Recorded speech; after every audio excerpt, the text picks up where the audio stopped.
These people came into our house. Many of them broke into our house illegally. Many of them were never wanted here. And they have come here. They have betrayed all of our attempts at hospitality. They've spat in our faces. And now they want to trample everything we have underfoot. No, no. The UK is facing serious challenges, and things are getting out of control. Douglas Murray, a well-known author and commentator, recently shared his thoughts on what's going wrong and what we need to do about it. His message is tough. It's time to take action, including deporting those who are causing chaos, particularly those who don't respect British values. Let's get into it. We have thousands, tens of thousands, probably hundreds of thousands of people in the UK who have no love at all for the UK, but yet live here. I don't want them to live here. I don't want them here. They came under false pretenses. Many of them came illegally and continue to come illegally, and we don't want them here. And I'm perfectly willing to say that because it needs to be said. If I hated Australia, hated the Australian people, hated Australian history, hated the Australian way of life, broke into the country illegally and spent my time trying to undermine Australia, why should I be in Australia? Why? What would I have brought the country? What benefit? What moral benefit? What financial benefit? What social benefit? The answer is you'd have brought no benefit. So why just hope that those people are not in large enough numbers and keep your fingers crossed and put it off for another day? I think we have to start saying very clearly, if you don't like it here, go. Murray's frustration is clear. The UK is dealing with people who frankly don't want to be a part of the nation. They don't respect its history, its culture, or its values. And the big question Murray is asking is, why are they still here? If you're not here to contribute and respect the country, why should you be allowed to stay? Murray's stance might sound harsh to some, but it's about protecting the country and ensuring that only those who are truly committed to it remain. We stripped citizenship from ISIS members of ISIS who, even if they had British citizenship, we stripped their passports. We need to start doing the same thing with Hamas. We have Hamas leaders in the UK, Hamas members in the UK. I'm calling on the Foreign Secretary, the Home Secretary, the Director of Public Prosecutions, the Attorney General, Prime Minister and others to start doing this, to start taking the passports away and deporting people who support Hamas in the UK. This speaks to the heart of Murray's argument. If someone in the UK is supporting terrorist organizations like Hamas, they shouldn't just be watched or monitored. They should be stripped of their citizenship and deported. It's about protecting national security and sending a clear message that the UK won't tolerate anyone who seeks to destroy it from within. Murray's call for action is strong and direct, reflecting a growing sentiment that the country needs to get serious about dealing with these threats. There were hideous protests. We had certain people running around saying, gas the Jews. I'll come back to that in a moment. All sorts of hate language for which, in any other context, you'd have been dragged off in your pajamas and taken to jail. Have any of them been arrested? Not that I'm aware of as I sit here. I'm not absolutely current, but I don't think so. I haven't heard of it. And then you had, Senior Rahman saying there are tears flowing down my face with joy that this has been launched. Why doesn't he get chucked out of Australia? Well, it's a good question. Send him to Gaza. Let's see what happens. Send him to Gaza. He can have tears streaming down his face in Gaza.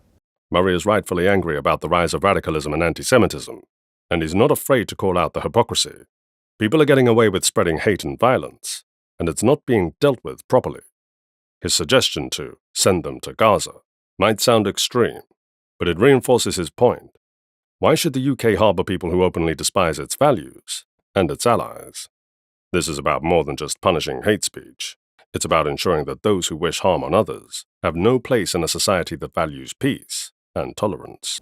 But the footage of the 7th of October is a level of depravity that, yes, not even the Nazis did. Because the whole time they're massacring, and I think the film was we saw about 10% of all the bodies that the people that Hamas killed that day. Throughout the whole thing, the Hamas fighters are in a state of utter elation. Utter elation. Were the Nazis in a state of utter elation as they gassed the Jews? Even the descriptions of the Einsatzgruppen, who were shooting Jews in the back of the head in trenches, to fall into trenches, grave pits that they'd made the Jews dig for themselves. Even when you read the accounts, both from the very, very few survivors and from those who witnessed it and those who partook in it. Murray's description of the Hamas atrocities is beyond horrifying. He's using these graphic details to make us face the reality of what we're dealing with. These aren't just fighters. These are people who are celebrating pure evil. The UK and the West need to recognize that this kind of barbarity has no place in our society. And if there are people in the UK who support this kind of violence, Murray is saying they should have no place here, period. It's a call to action for everyone to wake up and recognize the dangers before it's too late. Hundreds and hundreds of thousands of Muslims have been killed in the last 12 years by Bashar al-Assad and other Muslims in the civil war in Syria. There's no one on the streets of Sydney or Melbourne. There's no one on the streets of London. We have seen hundreds of thousands of people killed in the last decade in Yemen, Muslims being killed. There's no one on the streets of Melbourne. Nobody is standing outside the Sydney Opera House calling gas the Hutu, or gas the Houthi, gas the Shia, gas the... Nobody's marching for the dead Muslims in Yemen. Their co-religionists, we're always told about, care so much about their co-religionists. Don't give a damn about their co-religionists. They really don't. Muslims do not love other Muslims. They have no love for them. Murray points out a huge double standard here. Why is there so much outrage when Israel defends itself, but silence when Muslims kill other Muslims in places like Syria and Yemen? It's a valid point that many people feel, but are afraid to voice. Murray isn't just calling out the hypocrisy. He's showing that the outrage is selective and often politically motivated. Instead of being swayed by this selective outrage, it's essential for the UK to focus on what truly matters, protecting its citizens and standing up for its values. And if you don't like it here and you intend to make it worse, we will make you go. We stripped citizenship from ISIS members of ISIS who, even if they had British citizenship, we stripped their passports. We need to start doing the same thing with Hamas. We have Hamas leaders in the UK, Hamas members in the UK. Murray isn't just suggesting a policy change. He's laying down a challenge to the UK government and the people of Britain. The message is clear. If you want to keep the UK safe, you need to get serious about deporting those who don't belong. This isn't about being harsh for the sake of it. It's about protecting the country and making sure that those who stay here are committed to the UK's values. It's a tough stance, but maybe it's exactly what the UK needs right now. So what do you think? Is Murray right? Should the UK take a tougher approach? Let me know in the comments below. This is a conversation we need to have. Thanks for watching.